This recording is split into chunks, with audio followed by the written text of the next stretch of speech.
I ain't doing nothing, y'all. Oh, yeah, we are live. What Only is your going on, man? ass. Hey, man, Oh, first of me all, shout something out to weird. all those Drake fans right now catching extreme L's. You know, BBL Drizzy on the map.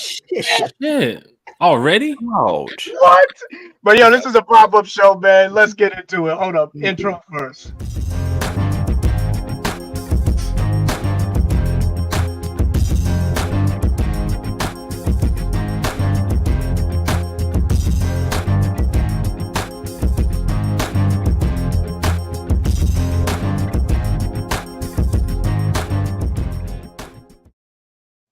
Monday night pop-up show. What is happening, everybody? This your boy Berto, your host of the 95 North Falcons Talk Show.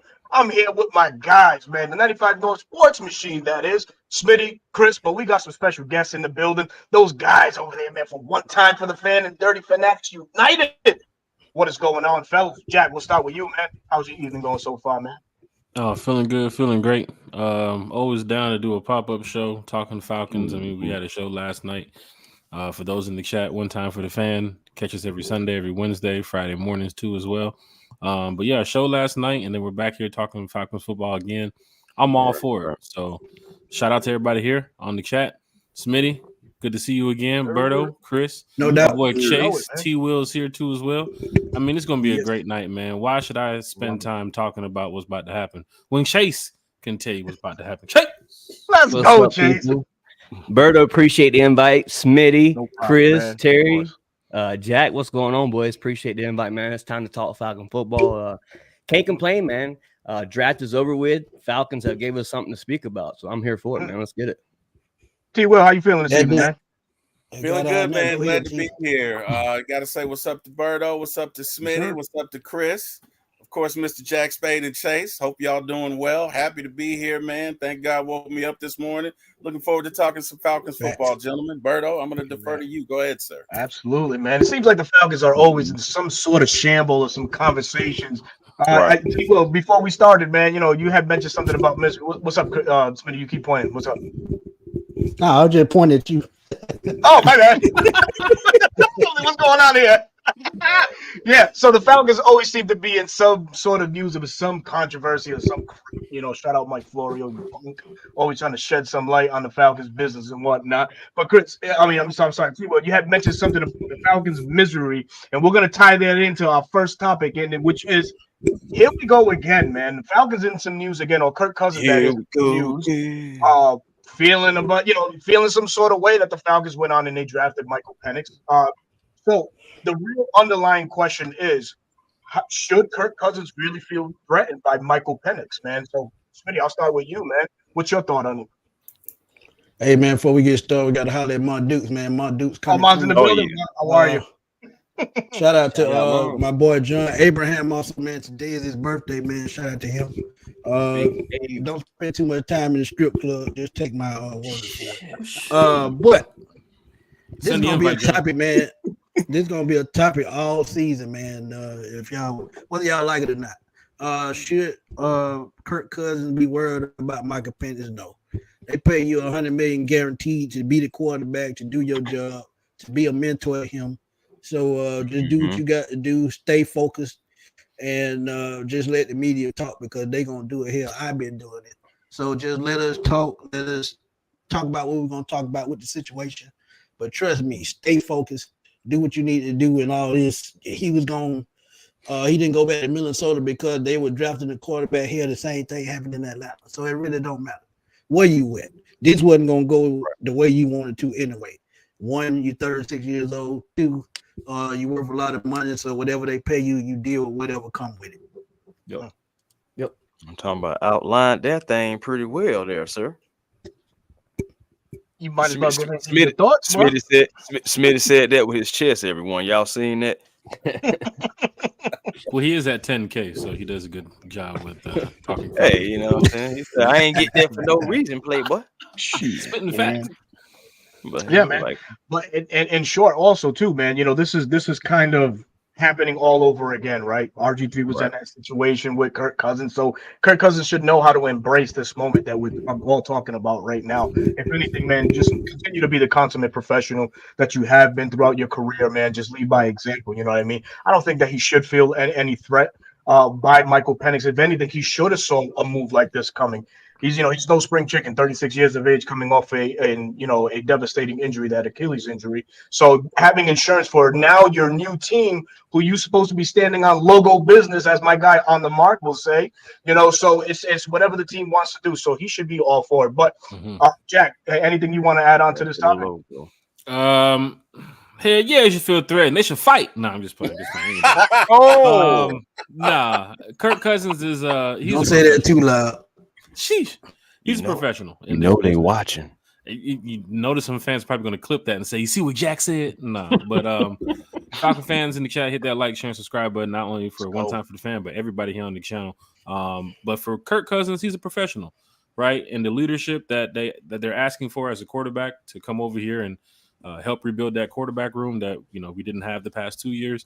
Kurt understands that. Speaking of the devil, right? Yeah, and like Smitty said, like Minnesota, you kind of knew that they was going to go with a younger quarterback eventually. Like you're at an point in your life where, I think everybody's kind of shocked about what happened with the Falcons selecting Michael Penix, but they're securing now and they're securing their future. I think Kurt kind of understands that now too as well. I don't think he's playing with a chip on his shoulder. I don't think he's threatened by the situation of what's going on. But Kurt, once again, he is a professional quarterback in the NFL. He's just like a Matt Ryan, right? So he's just going to go out there, he's going to do his job, right? He's going to make everybody else around him better too as well. And we should see a high-flying offense this year.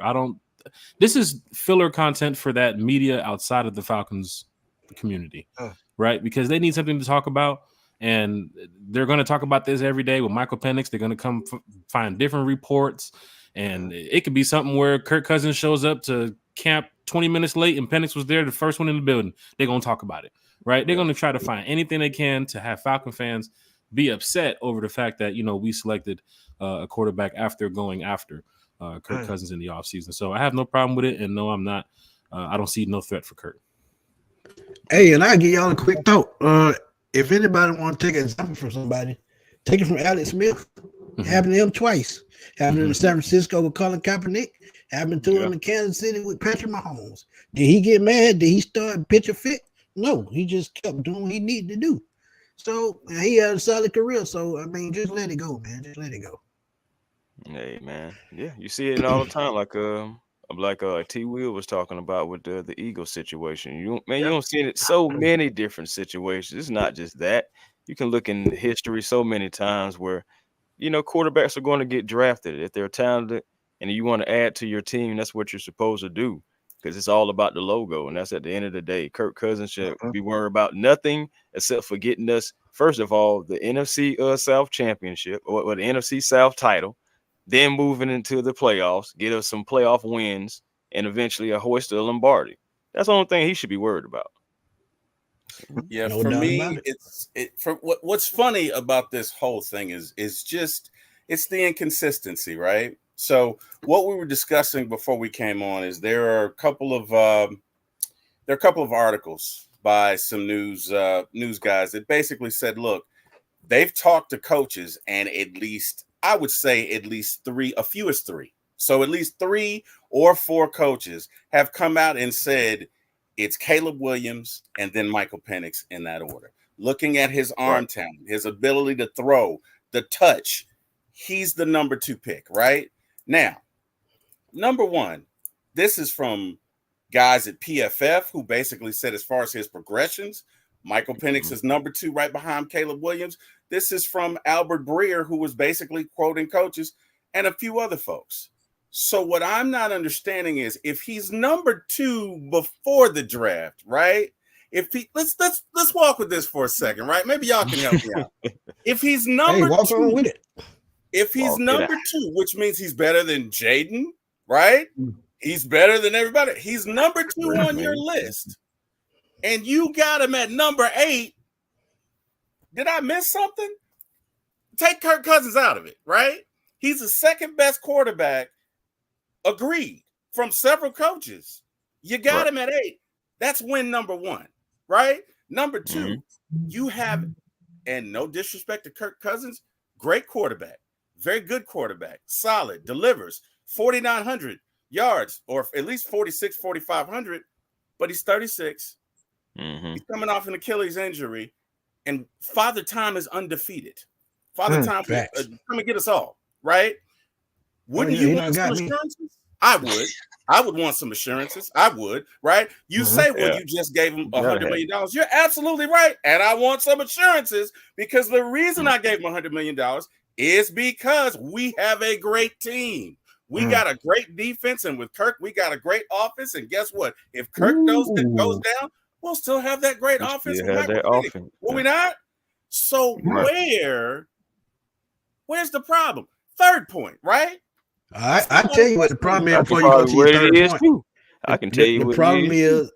The problem is what everybody else got a problem with, and that's the ACL injuries. But at the end of the day, injuries are a part of the game. And as I tell y'all all the time, Frank Gore played 17 years with 2 torn ACLs, and he was only 5'9", and he played one of the most punishing positions in the league at running back. So, I mean, forget all that ACL because that can happen at any time, any place. And just like Kirk Cousins coming off Achilles, he can just step the wrong way and pop that thing one more time. Yes. But go ahead. You better ask Mike Soroka about that. Go ahead. For the Braves fans. Yes. You better ask Mike Soroka. That very same thing that you described happened to Mike Soroka, right? But here's the thing, gentlemen. This has been done before. The Eagles did it with Carson Wentz. The Chiefs did it with Alex Smith. The 49ers did it with Alex Smith. The Ravens did it with Joe Flacco. So I'm sorry. Let me be clear. The Eagles drafted Jalen Hurts. They already had Carson Wentz. And thank God they did, right? Because we see how that turned out. Right. Okay. All right. The Chiefs did it with Alex Smith and Mr. Pat Mahomes. That worked out pretty well, did it not? I got another question for you while you calling out the names. How old was Kurt Warner when he took over for the Rams? He was late 20s, wasn't he? Good question. I don't know. Good question. He was about 28, 29, right? Who did he take over for? Was it what was the guy's name? Oh my God. Trent Green. Trent Green. You're right. You're absolutely right. That's another one. Yeah. That's another so you talk about age. Age shouldn't even be no consideration. Correct. As long as you know the system and plug and play, whenever you come in and do your job, age ain't gonna even matter if you winning games or winning playoff games or winning Super Bowl. It's not gonna matter. Everybody remember the New York Giants, Kurt Warner. But I got a question for Chase and Jack here, right? So we all know Kirk Cousins, his contract is what it is, right? $180 million over 4 years. It's really 2 years, $100 million, right? But how much slack does Kirk get if he struggles year one for the Falcons? Are the Falcons already thinking, okay, this succession plan now in place? Year two, we go with Penix, or do we allow Kirk Cousins to really go through the ringer and give Penix the allotted time, a la what the Packers did with Jordan Love, to get right and make the most impact when it is his time to shine? I defer to you guys. Chase, you might want to answer before me because I'm gonna go off in a second. But okay, go off. Love it. Let's go. So I look at it this way, man. That's that liquor talk.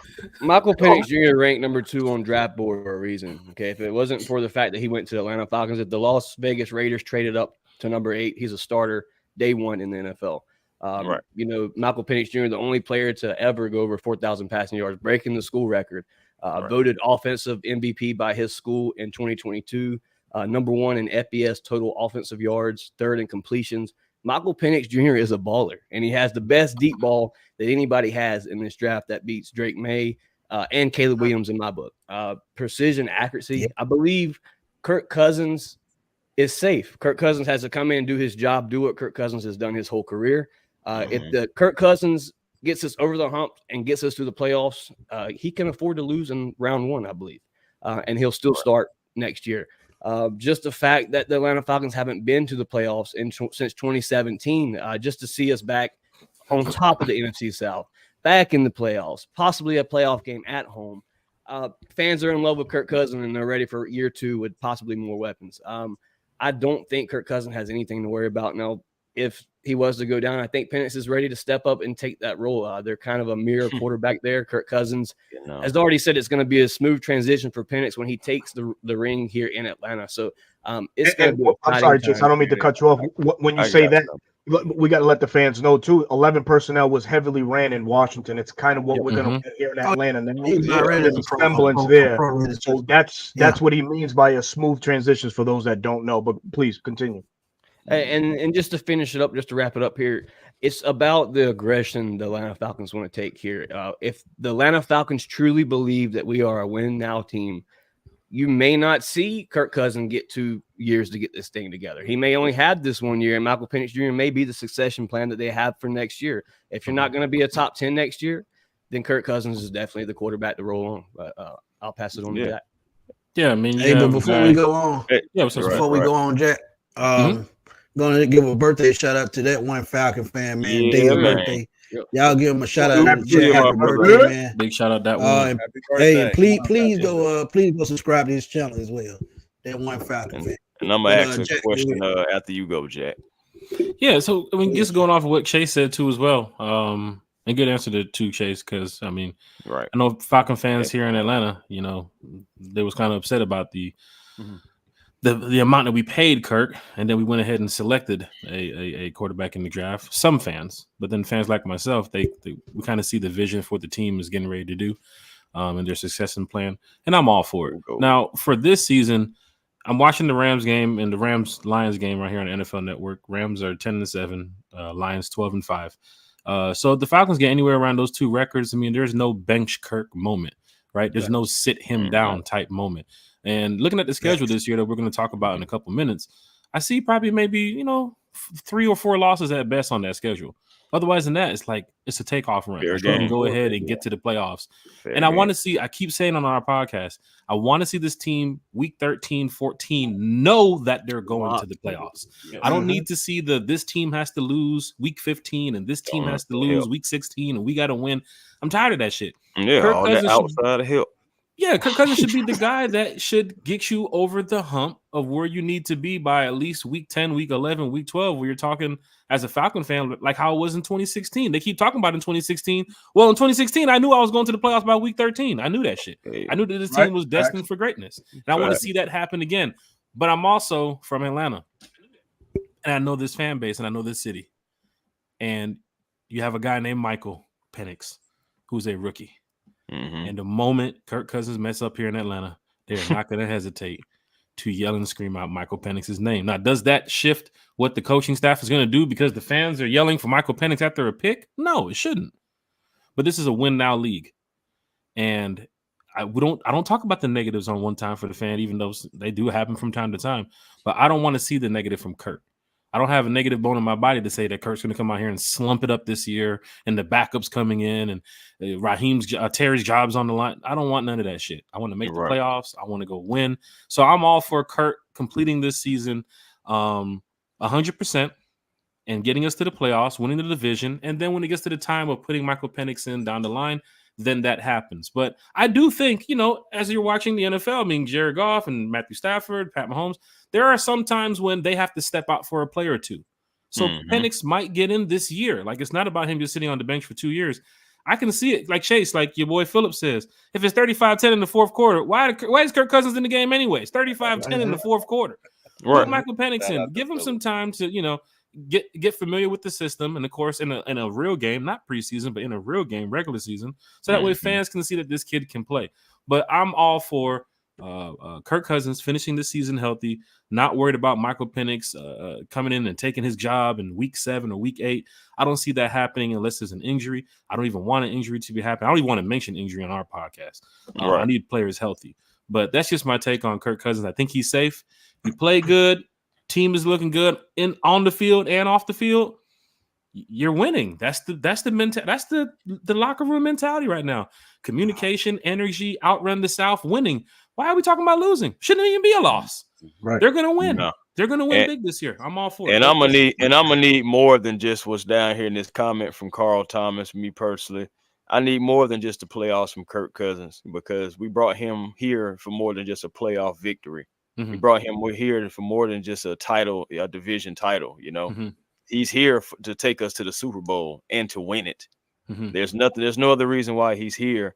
And great points by Chase and Jack, man. Wonderful points by really everybody on the panel. But the thing about it is, too, Kirk Cousins never had anybody behind him with the talent that Michael Penix has. let's think about all those years with the Minnesota Vikings. He never had nobody to put no fire under his ass anyway. Yeah, same for Matt when he was here in Atlanta. I mean, they Exactly. never even went to go get a backup quarterback. He Which never even goes thought into about it. which is exactly going into my point, which is actually why this topic that we're on, should Kirk feel threatened, is great at the same time, because he never did have anybody, like I said, with Michael Penix behind him. So do you guys think in the back of his mind, just going through this, knowing that, hey, if I do mess up, it is going to be somebody behind me that could step in, and I may not get my job back anymore. It could be the Falcon fans calling for Michael Penix, because let's not act like Kirk Cousins is just the perfect quarterback, as no quarterback is. But let's talk about some of those games during the past to where we've seen, as Falcon fans on the outside looking in, Kirk Cousins having a terrible game. Kirk Cousins having those games to where he throwing 1 touchdown, 3 interceptions, 2 touchdowns, 4 interceptions, those type of games. He never had anybody like Michael Penix behind him that the team could even scold for. So with that being said, I do we have to add have on to that. somebody. Washington's fan base and Minnesota's fan base is nothing like the Falcons fan base. Exactly. Like, totally different. And we Totally have different. somebody behind Kirk Cousins that could come in and he possibly not even see his job anymore. Yeah. So with those things, with those things that I just added, should Kirk really feel threatened by Penix? You might have just gave the fan base something more to think about, fam. You might have. But with the last 2 years in the quarterbacks, with the last 2 years in the quarterbacks, we've had anybody that steps onto the field at quarterback should be worried, because we just not gonna go through that again as fans. And as a front office, they shouldn't want to see that either. Just to add, I'll tell you how I look at it. What I don't want to see in Atlanta. What I don't want to see in Atlanta is Kirk Cousins comes out and he has a game where he has 1 touchdown, and as Chris is saying, with the two interceptions, and then it's 1 game, and fans are already calling for a rookie in Michael Penix Jr. because we've seen it happen. Yes, Desmond Ridder gave us terrible play here in Atlanta. It wasn't like it was great play, but it was 1 or 2 games, and we were calling for Taylor Heineke to be out on the field. No, but I can't deny it. It was by week 4, I was calling for Taylor Heineke to be out on the field. Do I believe Kirk Cousins will be anywhere near that type of line of play? No, you didn't pay him to come in and play that type of play. But I don't want to see 1 or 2 bad games, because even the best of pros have bad games when it comes to the NFL. Yeah, we'll flip it to T. Will and let T. Will finish this segment before we move on. I'm sorry, Jack. Did you have something? No. I'm just saying. Just to piggyback off Chase, Kirk is a trusted starter. I think they brought him in to say, we're not planning on benching you week 10, week 11. You can have 13 touchdowns and 9 interceptions. We're not going to bench you. Like, you're good. You know what I'm saying? You're a proven starter. Compared to a Mariota Desmond Ridder situation, it's like, bruh, we got to talk about this, you know? But T. Will? Yeah. I think Kirk will be fine. You know, like you say, he went through this with RG3, and RG3 was the existing candidate. He was the big man on campus. And you know what Kirk did? He came in there, played well, took over, kept his head down, kept doing what he needed to do. Guys, we've all played this game before. There are guys that respond to pressure, and there are guys that don't. There are guys that actually play better when the pressure's on. I've played with guys. I played with guys during the regular season. They were just okay, and we get to the playoffs, and they're superstars, and you're like, where was this the entire time? So I think Kirk will be fine. I think it's really about the mindset and the way that you look at it, where some people may see a threat. Other people will say, hey, no, I'm going to come out and shine. Okay, you want to draft Penix? Watch this. Penix may ride the pine the entire 4 years. And guess what? If we get 2 Super Bowls in the next 4 years, is anybody going to care? Is it going to be a big game? Michael Penix. And the part that they have to think about, he'll have 2 rings. About too with Kirk Cousins. I think most of his success is going to depend on how he utilizes his weapons. And what I mean by that, if you utilize Kyle Pitts properly, opening up the middle of the field, which opens up the running lanes for Bijan Robinson, which makes your job easier. If you can do that, I think it's a recipe for, a deep playoff run. Because guess what? If they can't stop that dynamic running back, they damn sure not going to stop Kyle Pitts, Drake London, or any of those receivers. So at the end of the day, if he utilizes his weapons correctly, we won't even be talking about this down the road. Correct. And just And for the record, Mhm. if RG3 never got injured, Kirk Cousins never would have seen the field. That's true. Sheesh. That's true. Absolutely. That's Absolutely. true. Valid. Just That want to is throw. true. Sorry. Just want to throw another little quick Being Right. real, talking point in being there. factual. That's true. That's I true. think the one person in the ahead, organization Jack. who's looking at their future is not Kirk Cousins or Michael Penix. Is Terry Fontenot. I mean, Amen. Terry's going into this. I mean, that deal that he went in with Arthur Smith. Arthur Smith is gone. So Terry's got to make sure that this year is good. You don't want to be going into that last week when you're 2 games behind and you got to make it. Like I said, you got this team got to win and this team got to lose. You don't want that shit week 14, Terry. No, you Like don't. you got to make sure this is now. You selected Michael Penix and you. I mean, you had a terrific draft class outside of the whole Penix the debacle with the media and shit. But outside of that, you have to hit. This is a home run year this year for Terry. They're talking about not picking in the top 10 or 15 or 20 next year. Well, that sounds like a playoff team to me. And Terry knows that. I mean, his job is on the line too as well. You know, And I'm glad you said that. I'm glad you said that, Jack, because if I'm a GM and I know I got one shot to do this thing, I'm gonna take the biggest risk I can find that I know gonna pay off. And I think that's what he did. Yeah. At the end of the day. And for us at One Time for the Fan, we don't like to talk about certain negative things because we like to bring a lot of positivity to the fans, right? And even on our channel, we know that Terry's job is on the line, and I think Falcon fans need to know that too as well. Because at the end of the day, I mean, this is this last year of that contract, right? It was the 4-year deal, right? So this is a situation where, I mean, week 6, week 7, if you're winning and you're winning by 2-3 games, that extension is probably coming. You're probably gonna hear some big news happening with the Falcons during the season with Terry. But let's just say you're not at that point, week 10, week 11. I mean, it could be a new GM next year, which I hope we don't have. You know, I'm all for what Terry and Raheem. I think Terry's done too good, man. He's been. But the thing before the season, I want to hear something about them. He's had to make a lot of the season. Important decisions. For this Falcons team to be at what we think is going to be as competitive for years to come. Let's remind them. The Julio trade, the Matt Ryan trade, the cap room too as well. The cap room, the offseason moves they made, the draft picks, all Terry's moves that he made. I'm all for keeping him here. First of all, changing around that whole cap room. That's an automatic. That's alone. Automatic. Yeah, man. Oh yeah.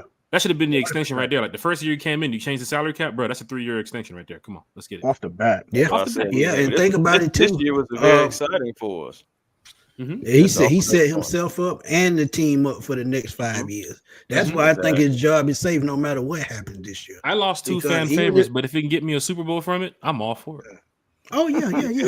It's all about the logo, baby. Yep. Go ahead, at the end of the day. So, a lot of great insight, folks. And if you like what you're hearing, man, please visit the platforms that are on here. One Time for the Fan, Dirty Fanatics United, T. Will, of course, with One Time for the Fan, man. Hit that like, share, and subscribe button. Help these gentlemen to their goals of 1,000, which they're all currently almost there. So, man, we're going to continue with this, man, and it's going to springboard us now into our next topic. So much, the word success has been thrown around a lot within Atlanta, but we're going into this 2024 season with really 2 brand new signal callers, right, on offense and defense. So my question to you, the fan base, the guys, everybody that's watching, folks in the chat, what is going to dictate the 2024 success for these Atlanta Falcons? Is it going to be a team known for more of its offense or more known for its defense? Last year, you could have said that it was known for its defense. The Falcons finished with a top 10 or top 11 defense ranked in the NFL. Of course, Ryan Nielsen was here. Exit him, enter Jimmy Lake, first-time signal caller. Was with Raheem Morris in L.A. last year, so he knows a lot of the reins of what Coach Rob wants out of this defense. But this defense now is trotting out one of the youngest defensive units up front, where the average age is about 24, 25 years of age. And we saw what, Coach Raheem was able to do with a pair of rookies last year. That's like synonymous across the league, Bryant Young and Kobe Turner. Fast forward to now, Braylon Trice comes into town. Rook Oro comes into town, and that guy, Brandon Dorless, as well. But besides the names, what is the Falcons going to be known for in 2024? Is it the offensive impact or the defensive impact? I leave it up to you guys. What do you guys say? I think it's going to have to be the offense because, like I said, the offense is going to be key. And the reason why I keep saying that is because you have to look at what they did last year, just scoring 19 points a game. That's not going to get it in the NFL. Mm-hmm. So now you have a quarterback that can put up possibly 27 and 30 points a game any given Sunday if everything is flowing right offensively. The offense maneuvering like they should is going to make it easier on the defense not being on the field a lot, which make it easy to get off the field on third down, something we've struggled with mightily in the past. So I think the offensive succession is probably going to be the key to this team taking it to the next level. So if I'm thinking next year, well, this coming year, it's got to be offense, nothing else. Especially with Let me say something real quick. I'm sorry. Let me say something real quick. And this is to you, Smitty. I'm going to ask you this. Do you not feel like there's some sort of balance that needs to be had? Because you got to leave enough room for error because there's 2 first-year play callers. We can't expect, the stars and all that shiny stuff from Zach Robinson, nor could we expect that from Jimmy Lake. So you feel confident that it needs to be the offense? And if so, that's putting a lot of pressure on a first-year play caller. Agreed. And to be honest, and I've told you this a couple times, I think this is where Raheem Morris comes in. A guy that can coach both sides of the football to make sure the entire team is clicking on one cylinder. Like you said, the 2 young guys at the coordinator positions, this is where Raheem Morris is going to have to put his blueprint on the team. When you got Zach Robinson struggling to call plays, you got to reach out to Jerry Gray, help him pick it up. When you see Jimmy Lake struggling on defense to call the proper plays, this is where you have to step in, and this is where Jerry Gray has to step in. Offensively, he, like I said, he's coached the receivers, he's probably coached quarterbacks, but he's also put 17, 18 quarterback coaches on his team. So when one of those guys break down, the other coaching staff is going to have to pick up the slack. Point blank, period. Facts. Man, Rook, well, you want to go, Jeff? No, it's on you, A1. Oh, sure. Now I was just going to say, man, a few other things, man. I agree about the offense, and a reason why, going to like Smitty said about the points per game, this is an offensive driven league. You're going to have to put up points. You're going to have to score. Secondly, we have a 4-year, $180 million investment that we have to protect. So I'm looking at you, offensive line, to keep Kirk Cousins upright, to keep him safe and secure, so we can be able to score those points and get to that possibly 27 or 30 points per game. Then also what I also need is I need for defenses in the fourth quarter to be very, very scared to see Tyler Algiers. Yes. I want to see Tyler Algiers in that fourth quarter. Why? Because we're up and we can also walk our leads down. We can go ahead and kill the clock. Go ahead and give them smash mouth Tyler Algier, our bowling ball. You can throw some Bijan in there. You can even throw some Jason there if you want to. Get him some rookie touches. I'm cool with that. But if you give the run game their shine, it can also help protect Kirk Cousins, his Achilles, our investment, everything. So that's why I say the offense. It's gonna be tough on Zach. I understand, first year coordinator. It's gonna be the same thing for Jimmy. You don't think Jimmy got big shoes to fill? We was pretty much a top 10, top 15 defense last year. We can't go backwards.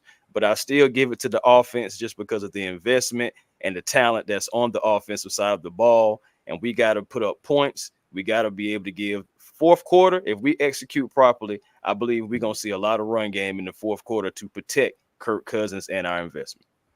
Quick Waffle House take here. Falcon fans in the chat, once again, hit that like, share, and subscribe button. We over here talking Falcons football, y'all. It's getting real here in the chat. Stick on those numbers right there. You said, Chris, top 10, top 15 defense. Smitty, you talked about the offense.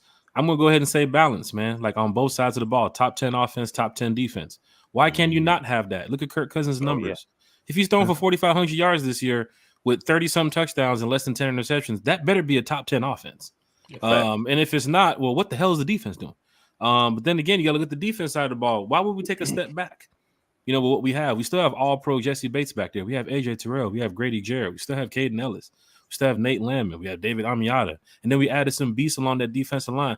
Every fan is going to be – every team's going to have a fan that's going to, try to big up their team, like, you know, they're going to be the greatest team this year. But what the Falcons are doing, they are really showing improvements every single year. From the year when they didn't have the cap, after they let go of Matt Ryan, to Mariota and bringing in a bunch of one-year deal guys. And you saw what happened with D. Alford, how he's been here now, and Zoe Carter, what he's getting ready to do, D'Angelo Malone, Arnold Epicadi, Kyle Pitts, some of the players that they drafted. So I can see that it's going to be on both sides of the ball. Balance.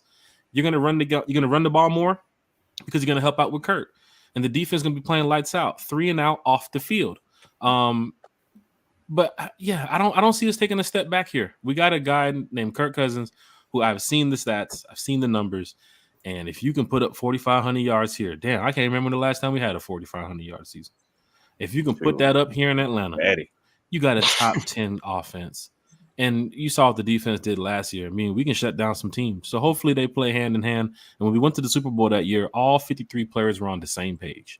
And if you get that this year, you're going to get a top 15, top 10 offense with offense or defense on both sides of the ball. I mean, Chris, you just mentioned the offensive line. You know, you possibly have 2 Hall of Famers possibly on that line. If Chris Lindstrom continues to play this way through the end of his career, that's a Hall of Famer. And Jake Matthews is probably going to be mentioned too as well. So you have some guys on this team that's going to be they're successful on and off the field, and when they're finished with football, they're going to be successful. Let's get them a ring, right? Let's get them a ring. That's why it's also important, because we're gonna need that production. We're gonna need that familiarity with everybody to be able to click. The only way, as far as like taking a step back, is the reason why I say that, because it's a different philosophy, it's a different voice in the locker room, regardless. I mean, we've already seen how a team can have the same players and then still take a step back. Look at the Eagles defense. Same players. And one thing, identity is something that we're not mentioning too as well. Like the Falcons had an identity 2 years ago where we will run the ball down your throat. You knew it. We will run the ball 24/7. We were putting up shit ton of yards. Tyler was going crazy. CP was going crazy. But then the year after that, it looks like the run game kind of took a step back with Desmond Ridder, and teams knew that you couldn't pass the ball. Teams knew that if Desmond Ridder threw the ball, what was going to happen? If Taylor threw the ball, what was going to happen? Some way, somehow, there's going to be a bunch of 3 and outs, and there's going to be some interceptions going on. That thing got so bad, so you could almost really just time his turnover. You can predict You can predict the doggone to you. It's like, here it come. That's what the identity was. The identity was us predicting how bad it could be. Like this year is different. Teams have to come out there and say, hold up. Kirk Cousins can pass. And that running back there, he can run. That defense over there, they're stacked. So teams have to know that the Falcons have an identity. Cool thing about it is we have an offensive coordinator, defensive coordinator that's on their first year. And if they do like anything like what Detroit did or Houston did with their first year coordinators, we're back in the playoffs, boys. Yeah. I like it. Chase, what do you got, Chase? Yeah, I'll just add on to everything that y'all have talked about. Y'all pretty much nailed it on the head of, dictation of what's going to lead this team to success this year. I'm going to have to say offense. You look at what defense did, top 10 defense. Faces really haven't changed, as Jack stated. Caden Ellis still there on Amada. Grady Jarrett teaching a new rookie and Rook. You got hopefully Calais Campbell for a late return. Who knows? And then obviously that guy, Brian Dolores, I think he is going to be a stud when it comes to this team. Trice also having the chemistry there with Jimmy Lake. And then you look at what the offense did last year. There was too many games where we were a touchdown away from winning a game. You were ranked 30th in the NFL in red zone with Bijan Robinson, Kyle Pitts, and Drake London. That should not even exist in the NFL in this time of period for the Atlanta Falcons at all.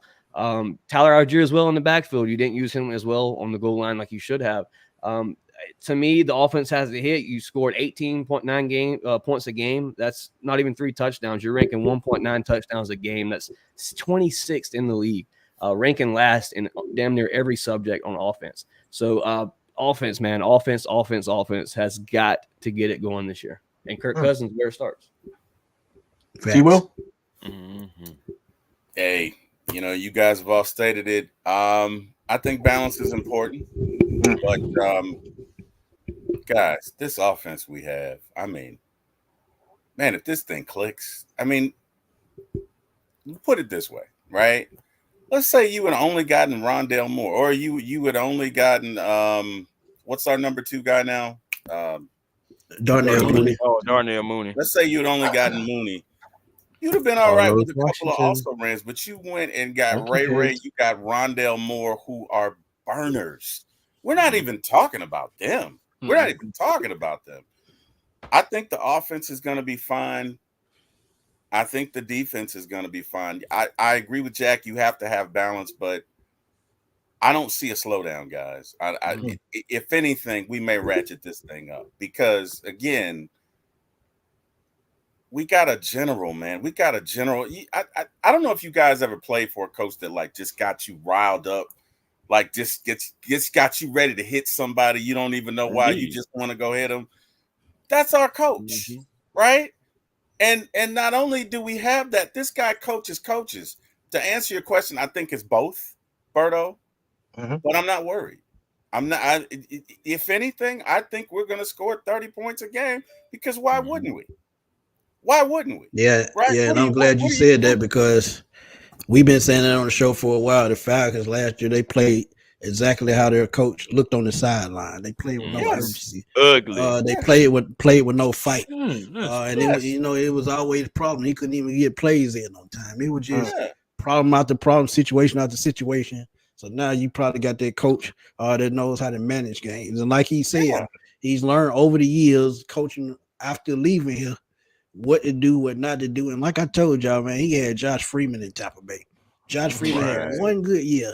But after that one good year, it was straight downhill from there. So quarterback position is key. I mean, for the fans that mentioned it might be too many weapons for Kirk, no, it's too many weapons for an inexperienced quarterback. Look at his weapons in Minnesota. It's I mean, Addison, Justin Jefferson, perfect for Dalvin Cook. That's one of the reasons why he was having that MVP-like season. He had weapons. But I mean, if you're going off of a series that we can kind of like predict, like week 1, week 2, you can get Bijan on the 1st and 10. It's going to get you to like a 2nd and 2. Tyler's coming in right behind him. We can get you a first down. They can get you 20, 30 yards before Kurt even throws the ball. Like, and Bijan is that good. Tyler is that good. Like, you've seen it. They're averaging with 3, 4, 5 a carry. Like, come on. Has Kirk ever had more? Has he ever had more weapons?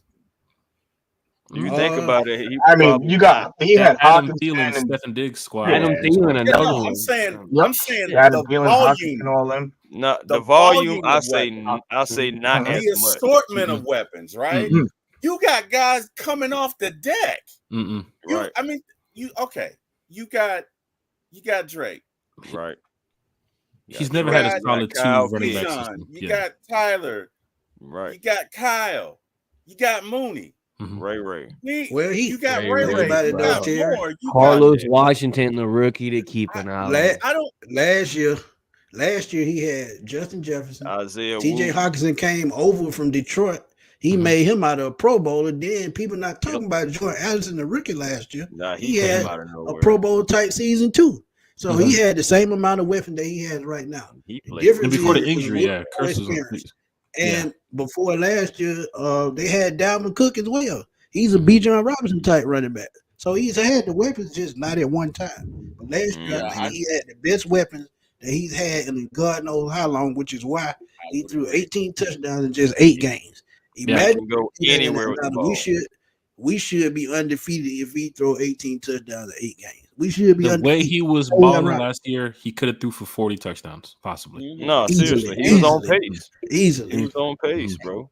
And you probably pissed him off a little bit by bringing in Penix. By bringing it, so he's gonna be hella motivated. Be motivated. That's what I need. That's what I'm saying. I want rings. I don't care about none of your feelings or nothing. Our feelings been hurt for years and all this stuff. So we honestly, Atlanta fans, we really don't care about no feelings and stuff like that. Well, I'm gonna hurt you, Chris. I love you to death, but I gotta say this real quick. I'm gonna reel this back real quick. I gotta open your eye, you guys' eyes to something right quick. Sometimes it's the little intricacies that we miss, right? And I've been wanting to call things out. You know what I mean, Kirk Cousins. Shit. God, not the thing. I'm gonna call this one. I think the Falcons this year will have a top 15 offense and a top, I'd say 7 to 8 defense. And here's why. Ready? Offensive speaking, what chemistry is there other than Kirk Cousins and Zach Robinson? There is none. Right? That's a key thing because that's going to take time to mature. The success is not going to be overnight with that one. Nope. We can talk about all the additions. We can talk about the Bijans and the Kyles and the Drake, but it's putting it all together and formulating that plan on the field. That's going to take time. The reason why I'm talking defense is because I'm a defensive guy at heart, and I feel like there's more chemistry on the defensive side of ball. You know, you bring over Jimmy Lake that's worked with Coach Raheem, and you've already are stealing from a page that led to what succession for the Rams defense last year, bringing in these three dogs on defense. So you already know that the Falcons are coming heavy on defense, whether it's via blitz or just straight up hand on the dirt lineup, one-on-one. I'm beating your lineman's ass. Stop me from coming in this pass rush.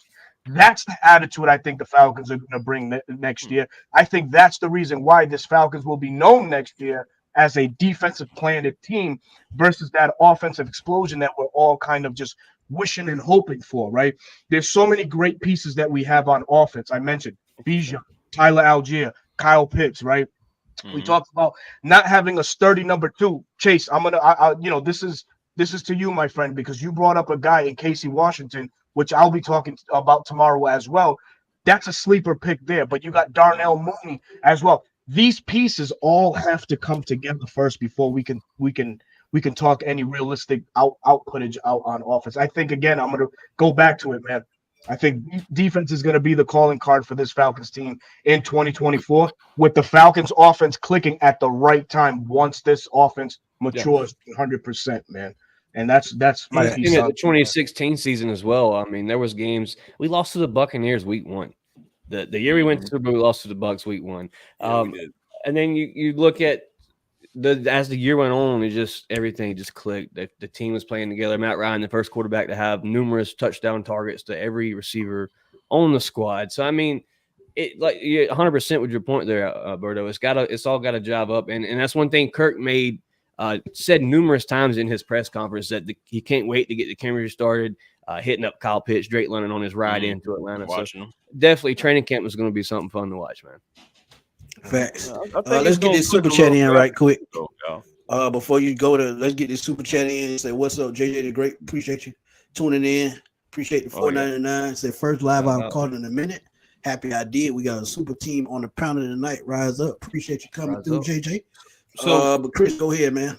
What do y'all do with the Superman chats? I mean, I know Country does like the which I got going on. There's only one low, man. We can't mimic. We butcher the hell out of that. It's only one low, brother. That's why we just let him have that. We appreciate the super chat and Uncle Steve too. Uncle Steve, they got that on lock, bro. Maybe we can come up with a song and dance, fellas. Got to do something, man.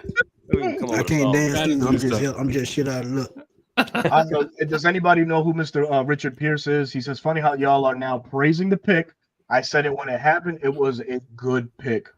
What do you mean now? If you watch draft night, what we were doing, you would know, and Jack can tell you because he picking at me on Twitter saying I was at Six Flags.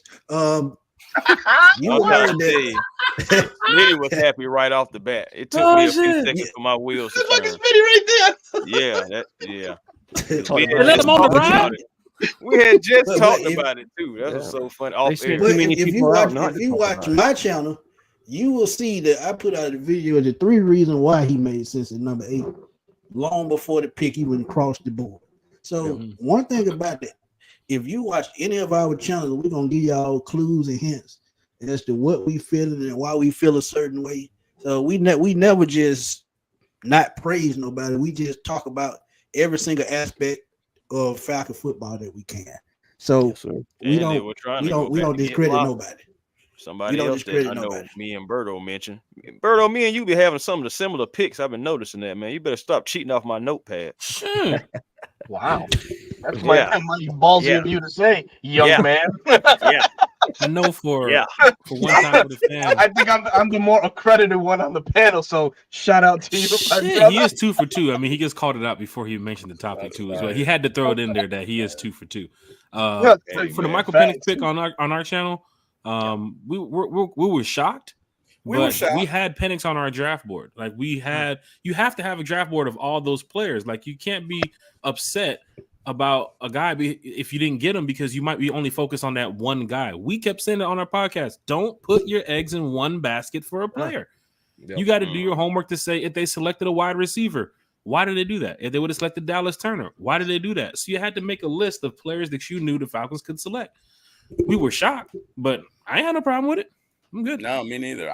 Look, I was shocked just because I was under the impression we could probably trade up and get him later. I did not know that there was all of these 3 or 4 teams trying to trade up to get him. So I was shocked, but I wasn't upset about it. I mean, it probably took me a day to really go home and think about it and digest it. But yeah, initially I was shocked. I mean, I think most of us were. Well, with the exception of Berto Damas. Berto, your new name is Berto Damas. That's what we call you on your show.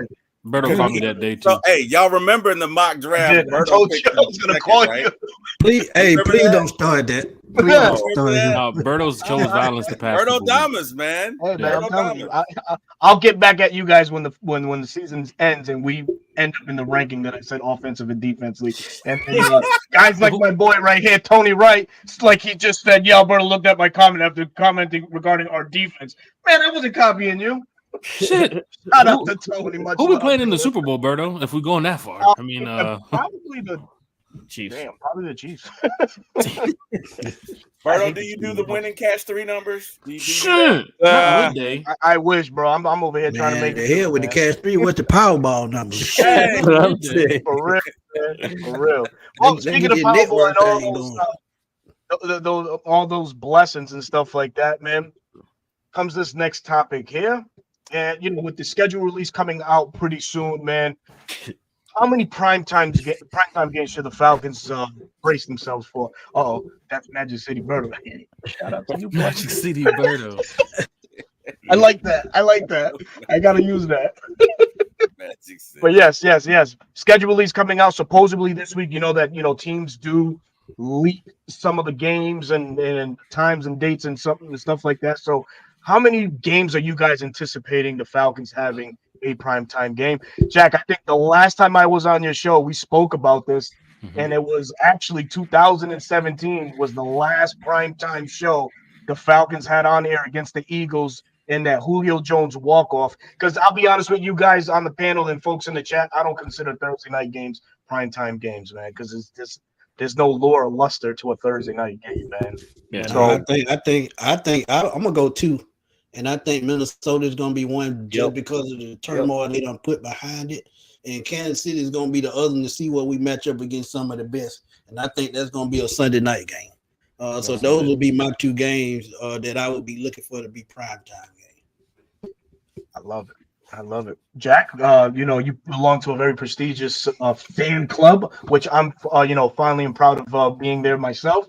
The Rise Up Tour, man. So, bro, please take as much time giving us your thoughts on that and also promoting that fantastic outlet there too. We love these we love when the schedule releases like a holiday to us over there at the Rise Up Tour fan club. It is coming out later this week. It's very much so possible. The way I'm looking at it, it's Monday. They haven't said nothing about it. I see it probably happening next week, Thursday, because the NFL has to drop their, the coverage of it on the NFL Network. Normally, it happens the second week in May, but if it happens this week, we're all for it. But I do think the Falcons, wink, wink, are going to have a primetime game this year. I think they're probably going to have 2 primetime games this year. So for fans that want to see the Falcons play, at night in the bins, it's possible that it's going to happen. I think it's going to be probably 1 home and 1 away. You got a new head coach. You got a new $100 million quarterback. Even with Michael Penix's pick, there might be a game where they'll say, "Oh, maybe they'll put him in on primetime." Nah, I probably won't. So the NFL wants to see a new flashy Falcons, right? So I think that's going to happen. For fans that's traveling this year, we have the Rise Up Tour fan club. For anybody who wants to be a part of it, it's a unique fan club of Falcon fans who love to travel to away games. And of course, we got Vegas, Philly, Denver, Minnesota, Washington, and our rivals too as well in the division. But it's going to be great this year. But I do see the Falcons having a couple primetime games. Yeah, it's probably going to be, if I'm going to go out and take a guess, that Minnesota game holds weight to Kurt going back to Minnesota. But then again, Minnesota, Kirk Cousins versus Sam Darnold. That's a tough Sunday night. JJ McCarthy. Shit, Chase. Oh, My goodness. That's what it Well, would if have it to happens, it's possible. But then again, Too we got early of a pick. we got a couple other. You know, we got Jaden Daniels. We got to play. We got to play a rookie. But I see the Ben's home game could probably be against the Steelers, Chiefs, or the Cowboys, because they're going to The be Cowboy definitely gonna be a home game. It's time. Cowboys. Yeah, I can see that as a prime time easily because that's a game where Jerry Jones, Arthur Blank, you know, that ownership too as well. Then you have the team, which is just built off of, you know, kind of like that outside of the division rivalry where they kind of hit each other. But Cowboys fans, they travel well, but Falcon fans, we're traveling well too as well. So, yeah, man, primetime game's gonna be lit this year. Can't wait for the schedule release. And while we keep bringing up the devil, man, our boy Big Low Country done stopped through, man. Drop off some catfish and grits. Y'all please go check out Big Low Country Sports on YouTube.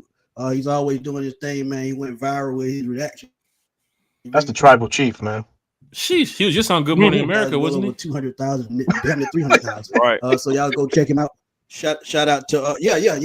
He was actually I think he was in the club with Quavo and Julio not too long ago. Hey man, but wait, he riding for Drake too? Could have been.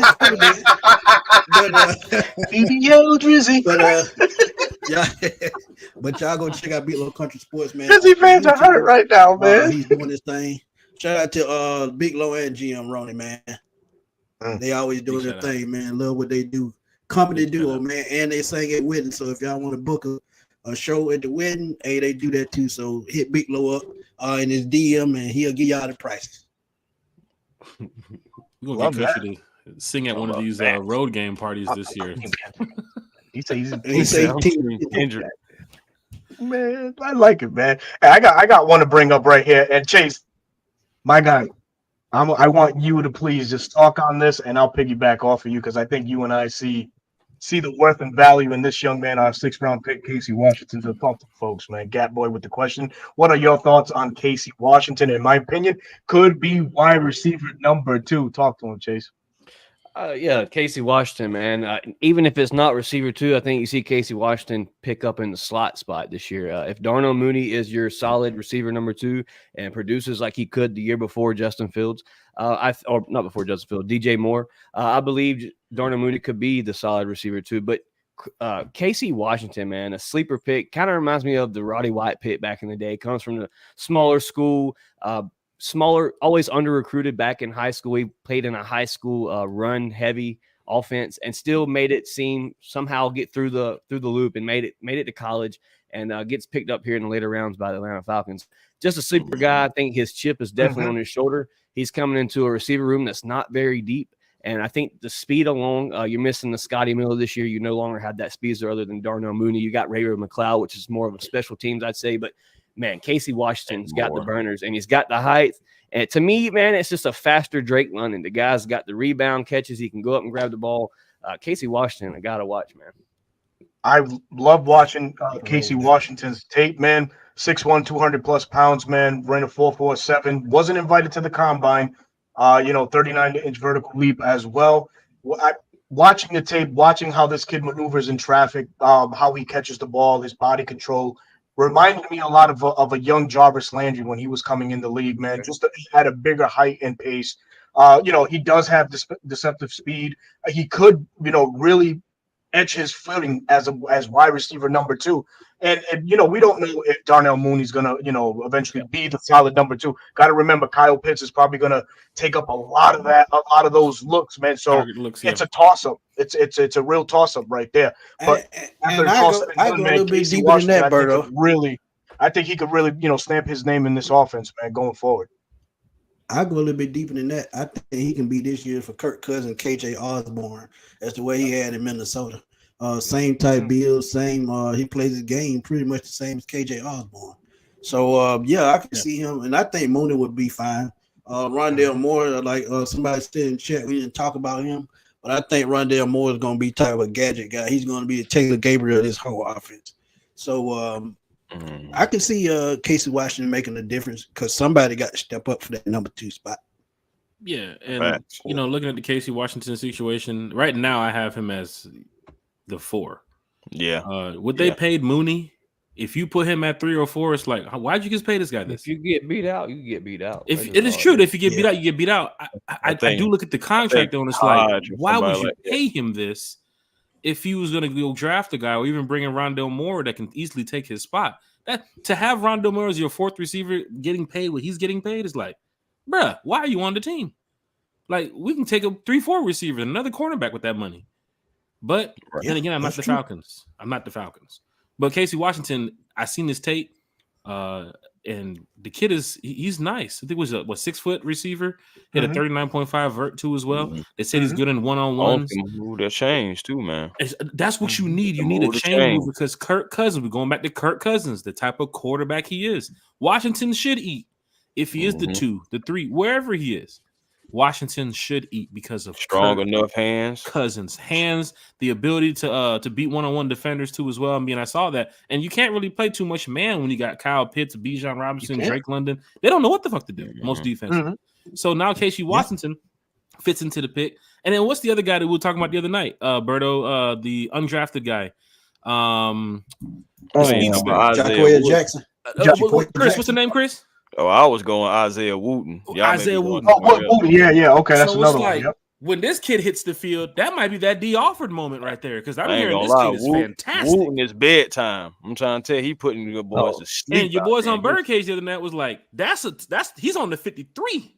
Bro, if you see him out there. So it's like, where are you going to put these receivers? Like, he gets off the line and he takes off, man. I ain't going to lie. It's on the tape. Look at him. I don't have Hodge in that top 4 range, so I see his Washington, Mooney, Rondale. Drake is good. Drake's great. Jack, I got a stat for you about Washington, brother. 700 catches with only 3 drop passes. 700 catches, only 3 drop passes? That's the stat. That boy's eating. And the quarterback, too, as well, is in our quarterback room right now, right? The undrafted. Yeah. Yep. Who probably be taking over for Taylor Heineke in a little bit. Who knows? Whatever. Yeah, we'll see. That's the good thing about having these panels. We all have different opinions about what could happen with the player and with the team and so forth. Some sees Casey as a 2 or 3. Some can see him as maybe he's a depth guy, special teams guy, but not with Kirk Cousins. Kirk Cousins gonna make sure you eat. He gonna look at you on the sideline and say, "Did you catch the ball yet? All right, come on, get in the game. You're gonna catch the ball too." Like that's the type of person Kirk is. So I'm all for it. Now, Desmond was the quarterback. I don't know. I can't tell you. Don't you dare bring that name, bro. You're gonna hurt feelings. Yards. Can't tell you. Here we go. Lord, but before we move on, man, our boy Chase got a roll. Yeah. Oh yeah. Our boy Chase got a roll. Talking shit. But Chase, man, thank you for coming through as always, man. We always appreciate you coming on the show talking Falcon football. Before you go, you know what to do, man. Tell us where to find you. Yeah, man. Thanks for the invite once again, man. Shout out to Berto, Smitty, Jack, Chris, Terry, man, or T. Willis. It's been a pleasure, man, to come on here and talk Falcon football. You can catch me at Dirty Fanatics United, man. That's on YouTube, Facebook groups, TikTok. We do free giveaways. Always live Friday night at 8, talking Falcon football. My co-host Philip Sapp, Cody Keeler. Just Falcon fans talking Falcon football, man. Once again, it's your boy Chase. A-Town down. Appreciate it, boys. Yes, sir. No doubt. Love it, man. What I'm talking about, man. Hey, if somebody make y'all mad, just say DFU and just keep it moving. But we had a question up, man. Had a great question, man, about which rookie is gonna have the biggest impact. Which rookie will have a chance to make the impact right away? Great question. Let's roll around the room right quick. Starting with Jack, and we're gonna go around. I'm going with Trice. Seems like a Jimmy Lake guy. There's a reason why they drafted him. He was on a couple people's mocks here. We kept hearing about it after the first day. On mine. Yeah, if the Falcons can draft this guy, if they can get this guy. That day 2, day 3 picks, fans were like, all right, you went with Penix round 1, at least get these guys day 2. And you can see the film on Trice. You can go back and watch some of the tape. He's destroying tight ends. Don't even put a tight end on this kid because he's definitely going to beat him. He was destroying 2 tight ends at sometimes, even tight ends and left tackles.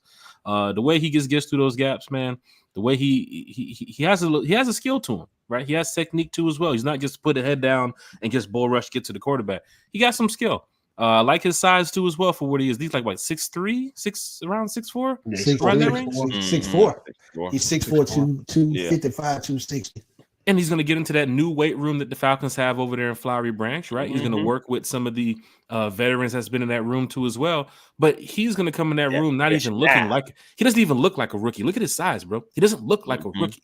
You know what I'm saying? So if this guy catches on quickly in this defense, I said it, man. Give us the Panthers week 1. It's going to be crazy. we're talking about this guy's probably going to get I'm going to go ahead and say Trice will have more than 5 sacks this season. That's a good start for a rookie, right? More than 5 sacks to add what can go on. But he's going to disrupt some shit. I'm all for Trice this season. That's my guy. You talk about disruption, and shout out David Shields in the chat, man. I'm gonna go with the guy that I called, Chris has called as well, man. Brandon Dorless, man. I think he comes into into the right situation here in Atlanta. We all know what Coach Rod got out of Kobe Turner, 3rd-round pick from Wake Forest last year. Similar traits, man. He's a wrecking ball, man. And Brandon Dorless was that at Oregon as well. 5 sacks for the Oregon Ducks last year, man. 3 batted balls down. I think he could come in here and he can double the batted ball situation. He could probably be a rookie that ends up with probably 4 sacks in that interior. And on a year where, Grady's coming back from injury, we don't know how much allotted playing time the Falcons are going to give him. They might put him on a pitch count. We don't know, right? So what a time to, rise to the occasion and really, just take reins or be like, okay, I'm the next guy after Grady's gone. So Brandon Dorless for me will be that guy. He's a 2-time All-Pro Duck, right? Oregon? 2-time, yep. Mm-hmm. Yep. Mm-hmm. Yeah, I'm gonna go Jalen Trice as well. Mm-hmm. I think he makes Lorenzo Carter expendable. And the reason why I say that, he's not a pass rush guy, he's a run stopper. Mm-hmm. And we need guys that can get after the quarterback. We still have Arnold Ebiketie, true enough, Zach Harrison and those guys, but I just think Braden Trice is in the perfect situation where he can come in and take somebody's spot, because no one has stepped up the last 3-4 years and said, hey, I'm that guy the defense gonna have to worry about.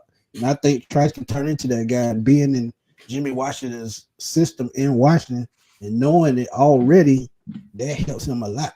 He doesn't have to go through growing pains. He doesn't have to worry about how the scheme is going to be ran because he already knows. So I just think Braden Trice, I think he's going to be that guy, man. I know somebody's getting ready to go, but I have a question too as well once you guys are finished, because you keep talking about that system. I'll talk about it in just a second. Okay. Go ahead, T. Will. You guys took mine, so I'm gonna add on to it. Just add on to it. Just add on to it. I mean, for me, it was either gonna be Dorless or Trice. I really like Trice's get off. I like his get off. To me, he seems like he's got a little bend. May need to work on that, but I've seen him get around enough tight ends to say it's there. He's fast as all get out. Dorless to me seems flexible. Now, what's Dorless's weight? And where are they going to play? Are they going to play? They're going to line up on the nose tackle, or are they going to line up? Well, the thing about Dorless is you can put him anywhere. He's played 44% on edge, 43% at D tackle, and also 13% at nose tackle. He can play anywhere. I think Rook is like that too as well. Ooh, I'm gonna go. I'm gonna go Dorless just because he appears to be flexible, and I've seen him cause some train wrecks in some offenses. So if we're saying first year, if he plays in more areas than other defenders, and if he's more, volatile, then I'm gonna go Dorless. But it's close. It's close with Trice. But I'm gonna go Dorless, and you guys took mine, so there you go. Yeah, man, Dorless. I believe he's gonna get off because of other guys like Trice. They're gonna have to scheme and plan for him, and I believe it's gonna open the door for Dorless. Can you imagine those guys on the field at the same time? What they're gonna have to worry about once they really get in the groove and really find their way and they stride in the NFL, which hopefully can be, if not the rookie season, the second season, but. I like Dorless. I'm going to stay with my Lawrence. I'm going to stay with Dorless. I think he's going to get off because of other guys. I think a surprise guy would be probably Rook. I'm hoping for that, especially from where we drafted him. But, I believe Dorless can definitely get off because of other guys and his own individual talent. Let me ask you a question. You think Rook needs to gain maybe 10 pounds? How do you guys feel about that? If you're going to put him opposite nose tackles? No, I don't think that's how he is, man. Yeah, I'm about to say I don't even think that. People, man, he's gonna shock some folks, man. He really is, man.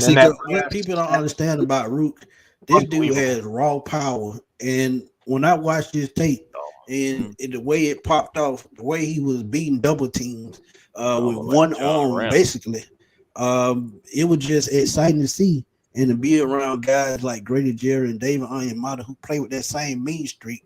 I think that's only going to make him better over time. And during his rookie season, if he comes in and relieves one of those guys, he's going to have fresh legs, and he's probably going to be pushing guys all over the place. And he's probably going to be the key to the run game down the road.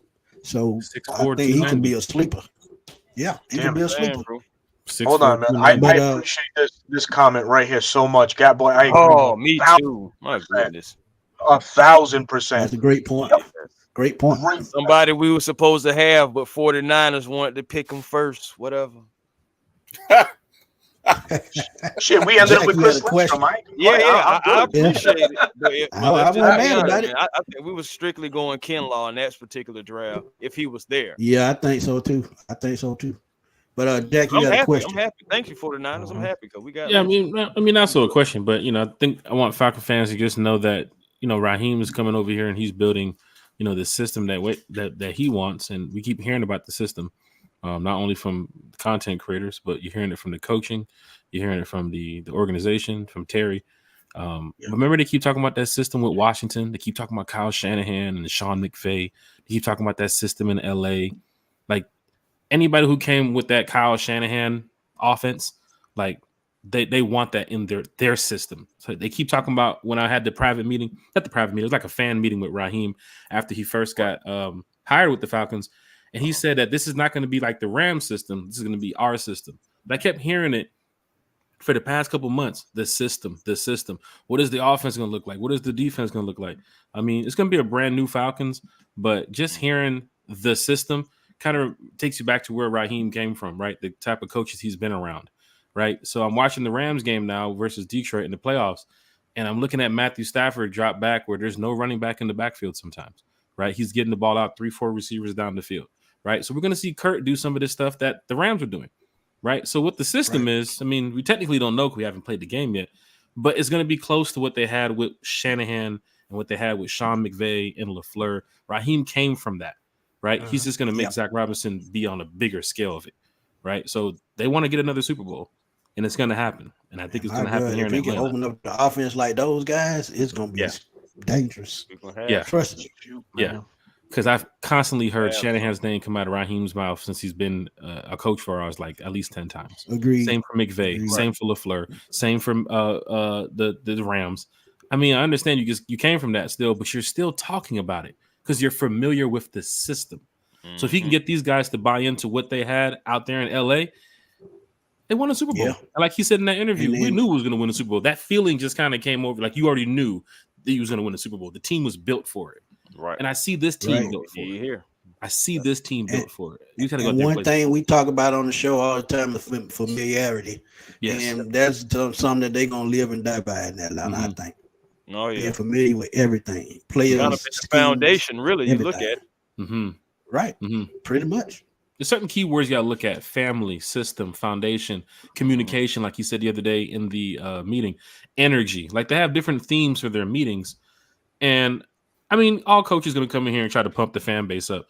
But Raheem, like you said, Terry, T-Will, Raheem kind of gives you that feeling when he talks, boy, you want to go put the football pads on and go play. Like, absolutely. I'm ready to go. Don't forget collective. Yeah. Come on, another man. word. Like, this season is going to be great. I'm all for it. Y'all think training camp was crunk last year? Jesus Christ. Man, I can't wait for this year. Oh, yeah. The competition battles from cornerback 2 to who's going to be the depth behind the offensive line, the starters, and of course, where's Troy Anderson going to fit into with this defense, and who's going to be playing alongside Jesse Bates? Isn't there a couple more roster spots available so they can go? There's like 3 or 4 spots available right now, right? They only had like 85, 86 guys, right? And there was like about 86, 5 left, maybe 5, 6 left. Yeah, could be a cornerback coming in the room. Could be. I don't think they're going to sign a wide receiver, but you never know. You never know. I need to go get my other safety so we can. Never mind. Oh, they get Simmons, man. It's gonna be over because that's everybody in front of them is gonna be able to do their job more comfortably. I don't know. I think Coach Rob put a stamp of approval on Richie, man. So yeah, Richie he did a lot of good things for him. I think they roll with Richie one more. He's probably they'll roll with on his rookie year. He's on a short leash though.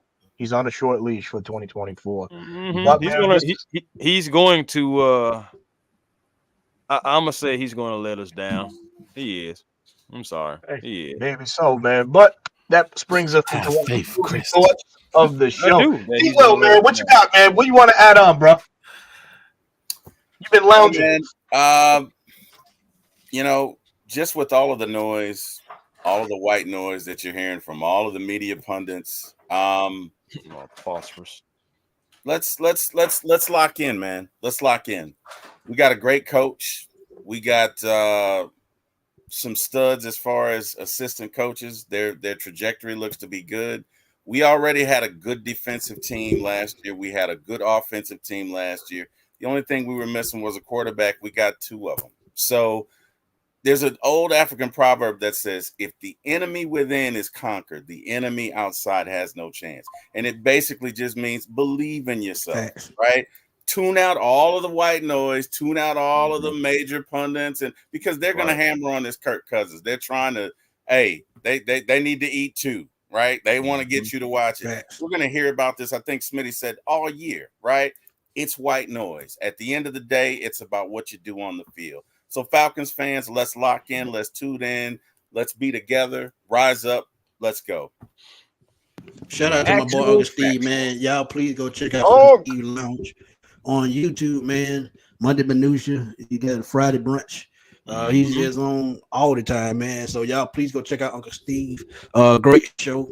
He's always been, one of the cool guys to keep all of us and level-headed, as I should say.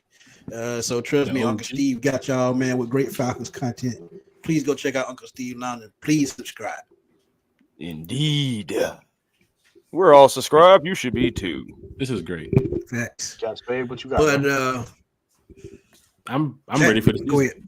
I'm ready for the season. I'm just saying this is great. This is great. You hit me up an hour and a half ago, like, bro, you want to talk Falcons? Like, hey, yeah. Yeah. Talk Falcons all day. Shit. Always. Falcons right now. Yeah, this has been great, man. This has been great. Smitty, you got something else, man? No, just like I said, man, Kurt ain't got nothing to worry about as long as he do his job, man. He do his job. Hey, we all good. There's anybody. And no matter if it's corporate, the corporate world, if you do your job and do what you get paid to do, you don't never have to worry about nobody taking your job. But if you're not doing your job and somebody take your job, just don't get mad. Deal with it and keep moving. Facts. Got a question. So, what's y'all favorite song out of this Drake and Kendrick beef right now? What's y'all favorite song? I'm still on Euphoria. Okay, Euphoria. Yeah, I'm still on that too. Crazy. I'm still on that too. So, to be honest, I really don't give a shit. Yeah. I mean, he put culture in everything. That boy is West Coast, man. Yeah, that is a West Coast Oh kid. yeah. And they love that new Mustard song, that Not Like Us. Like, that is Oakland fizz music. That is Sacramento Mac Dre. They used to do their collar like this and dance. That's why they love that shit, because he represents California. And I was just talking to a group of Falcon fans that was talking about the situation. I was like, bro, the West Coast is finna back Kendrick through everything. That's like their Tupac right now. That's like their Dre and Snoop right now. Right? I used to live on the West Coast, so they really appreciate their artists. And Drake gotta step it up, man. This wasn't a battle I don't think he should have never got involved with. There's too many people out here calling him out. Too many people. They've been waiting for this moment for a very long time. Yeah, he make a light skinned dude like me and Berto look bad. Shit, Hey, man, more look, like look, Berto. look, Man, like, hold on, you. Not just to put it out there, Jack. Jesus Christ. Like you. But I've already been called butter pecan. I don't need no more torture, goddammit. I mean, it's a good battle if you like, 2024 battle, but they're rich. What does the man next to me mean by him? Light skin. I just said it. I'm yellow. He said I'm yellow. You don't seen me before. Hey. Oh man. I ain't messing with you, Chris. I mean, I ain't said nothing. Hey, Jack Johnson, you ducking him on the golf course, man. Oh, what Jack? You ducking me on the golf course? That's the Jack fan right there. Yeah.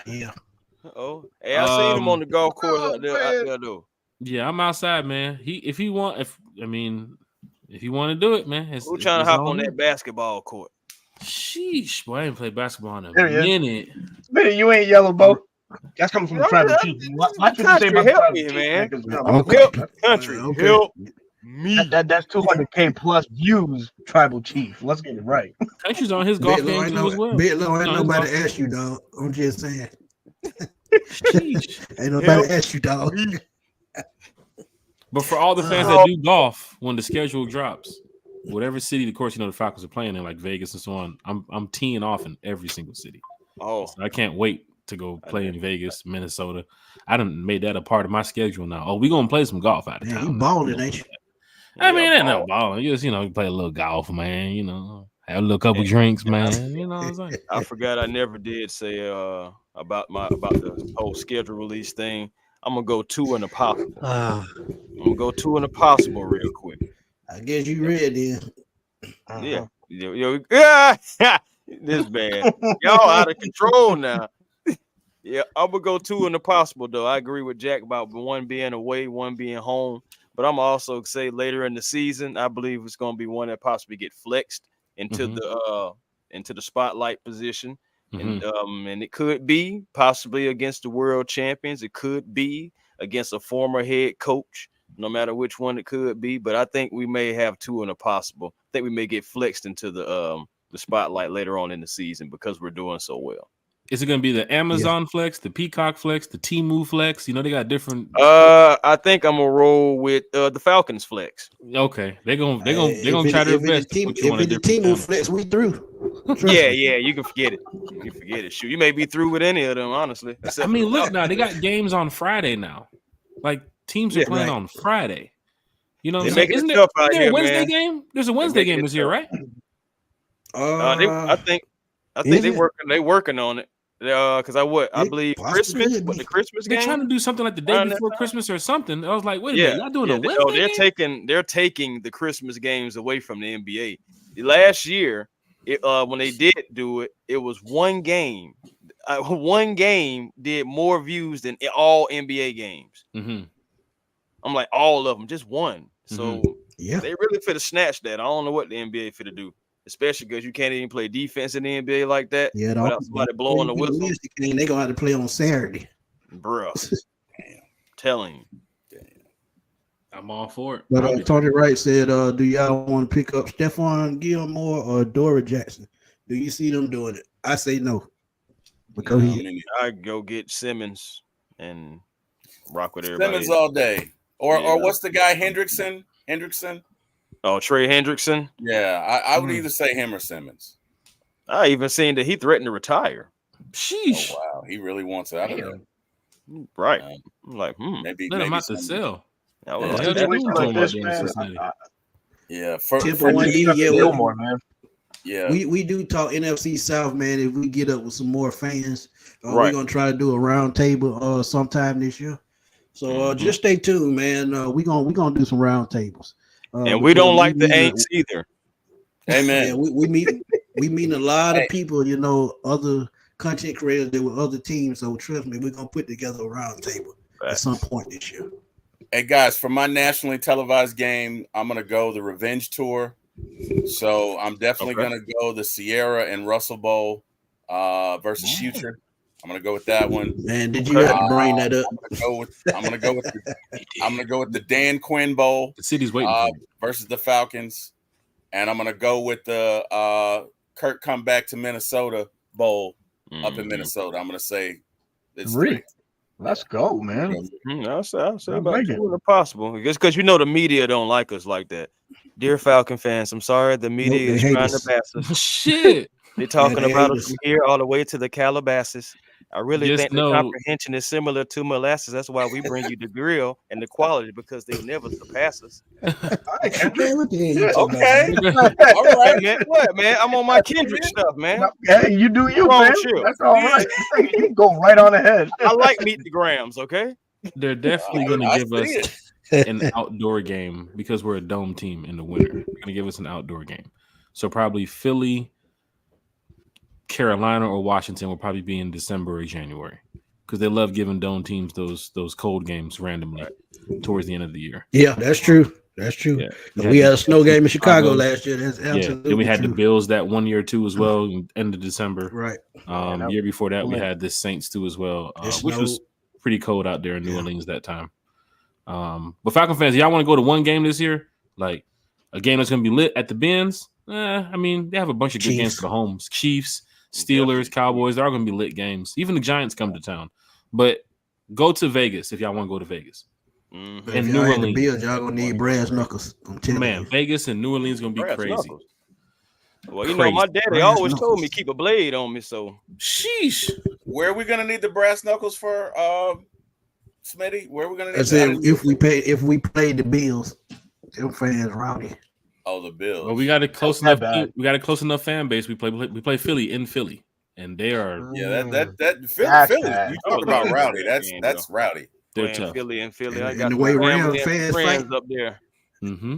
Man, the way Rams fans fight, they fight every game. Mm-hmm. Yeah, cool. Mm-hmm. I can finally go ahead and test out this arm I've been working out. I've been working on the Bradshaw. I've been working on that Bradshaw clothesline from hell move. You know what I'm saying? Intensely for the last 2 years. Anybody want to catch this old right hand from a old TIP representing old JBL? You know what I'm saying? There we go. Wrestling reference there. You know, you can go on here.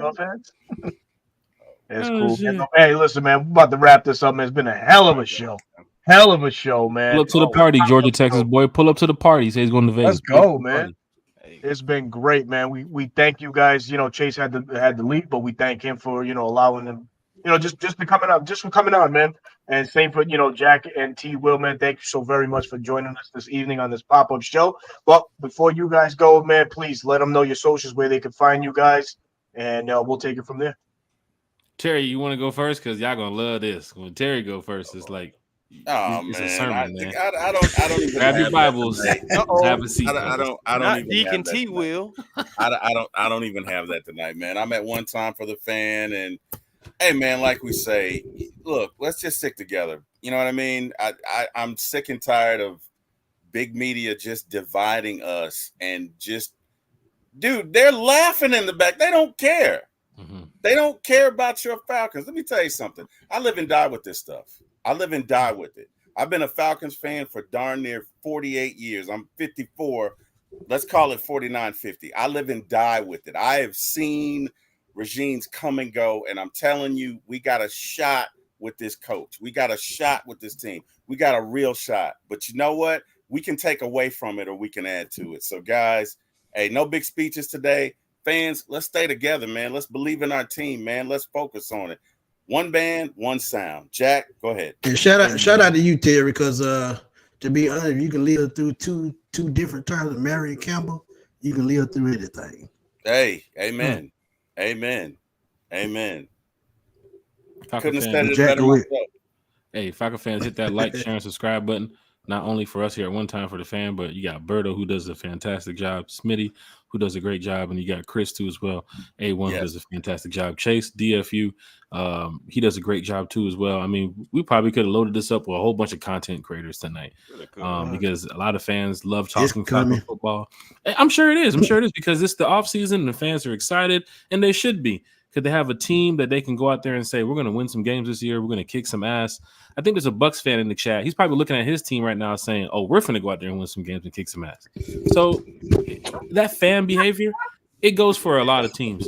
Shouts out to Butter Pecan Birdo and Yellow Smith. Shit. Now I got to start my shout outs over. I want to thank God first. Used to catch strays. Oh, come on now. Who's catching strays? Kendrick Drake beat everybody's going crazy out here. Hey, I got a nickname for him too, Catfish Country. So I mean, we can do this all day. Wow. Oh shit.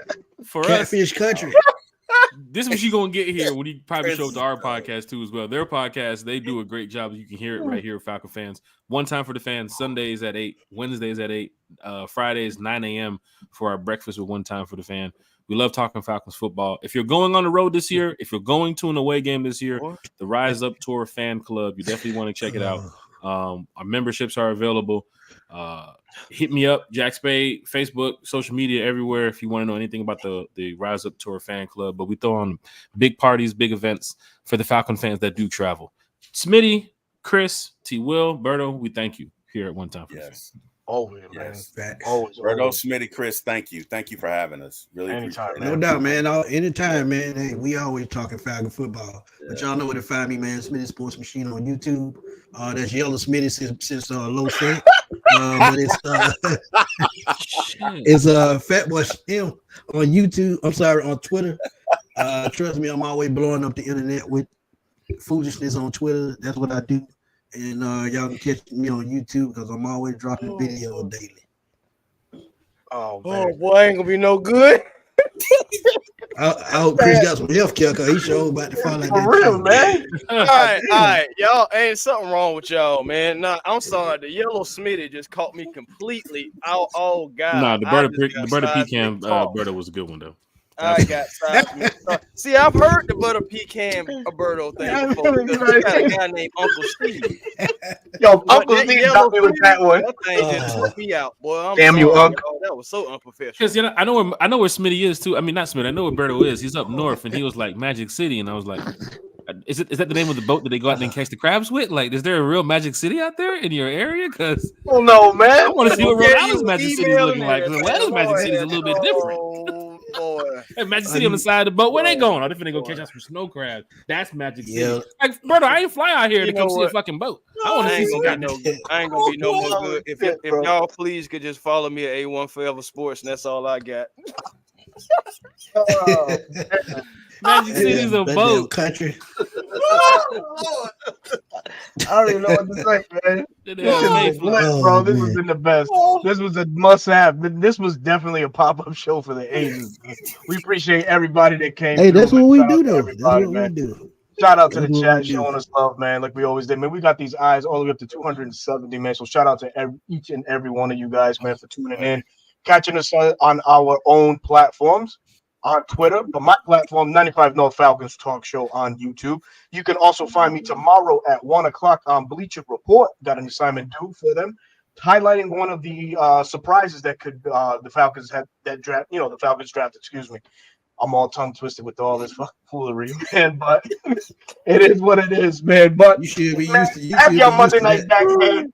We'll be back on Yeah, tomorrow man. night. Big show, big Oh, things happening here on the man. 95 North Sports Machine. We have the Hey, Falcoholic coming hey, through how- tomorrow night at how- 8 o'clock. What you said tomorrow at 8 o'clock? Tomorrow at The 8 o'clock is what? Falcoholics Okay, that's on what the I thought you 95 said. North Sports Machine. The Falcoholic is live with you tomorrow night. That's gonna be a Yes, big show. sir. Facts. Yes, sir. Oh yeah, we gonna Make keep sure that y'all- thing lit, man. And I got a new name, man. My name and Instagram is at Lemon Smitty. So Oh, Lemon God, Smitty. not lemon pepper Smitty. I'm out. In the show. they call me highlight yellow Smitty at gmail.com. Enjoy the Zen. Oh, Enjoy man. I the can't Zen. wait to see his LinkedIn. What's his LinkedIn, man. then, country? Look, You man. don't start it. What's We his not giving LinkedIn, look, man? man. Berto, take us out, man. On that show, peace. Dun, dun, dun.